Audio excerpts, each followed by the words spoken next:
Hello friends, নবনীতার নতুন একটি ভিডিওতে তোমাদেরকে অনেক অনেক স্বাগত। সকাল আজকে মোটামুটি এখন 7:30 সকাল এখন 7:30 মতো বাজে। আর আমরা এখন বেরিয়ে পড়েছি হচ্ছে মেঘালয় বর্ডারের কাছে না একটা জায়গা আছে, সেই জায়গার জন্য। তো আমরা যে জায়গাটায় যাব সেখান দিয়ে আবার চান্দবিতেও যাওয়া যায়।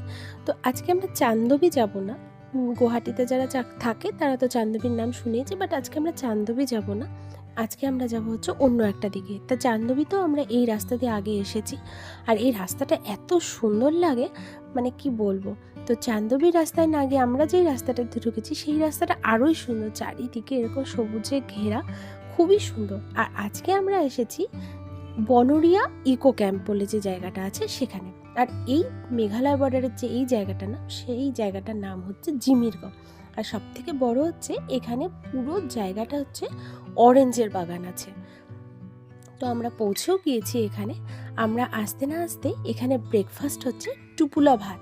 তো ওরা এইভাবেই ভাতটাকে কিন্তু বানায়, টুপুলা রাইস বলে এখানে। তো সেটাই আমাদেরকে খেতে দিয়েছে। বেশি দিস না বাবা, বেশি দিস না, দিয়ে দিতে পেট খারাপ হয়ে যাবে। কিন্তু একদম অরিজিনাল এই চলো ঘরে বানালে ভয় লাগে আমার।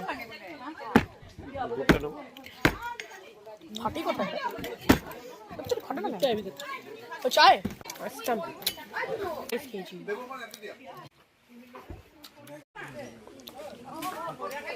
তো আমাদের সকাল সকাল টুপুলা রাইস, ডিম সেদ্ধ, ঝোলা গুড়, আর সঙ্গে হচ্ছে এদের এখানে একদম যে অরিজিনাল মাখন সেটা দিয়েছিল। তো সেটা খাওয়া দাওয়া করে এখন না আমরা যাচ্ছি হচ্ছে ওমি ওয়াটারফলস বলে একটা ওয়াটারফলস আছে সেখানে।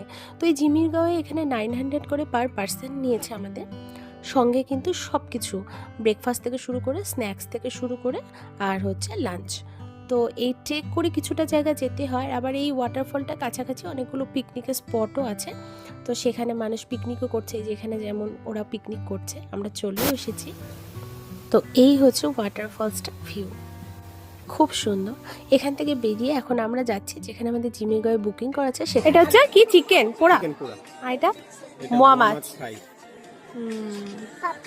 আর আছে পাপড়, আর পর্ক ফ্রাই আসবে এখন। এটা তাহলে একসাথে পর্কটা চিকেন আমি খাবো। হ্যাঁ, অসাম খেতে। তো আমাদের স্ন্যাক্সও হয়ে গেছে খাওয়া। এখানে যেমন একটা বড় গ্রুপ আসছে, ওরা নিজেদের মতো করে নাচ টাচ করছে। এবার আমরা যাচ্ছি কমলা বাগানের ওখানে। তুই কি খাচ্ছিস ওইদিকে দেখা দেখি? কেউ আসেনি এখনো, আমি একা একা চলে এস।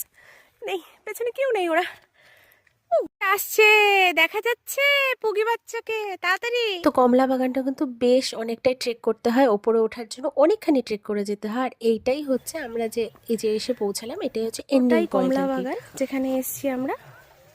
এই যে পুরোটা জুড়ে একদম হচ্ছে এটা কমলা বাগান, এটাই এন্ডিং পয়েন্ট।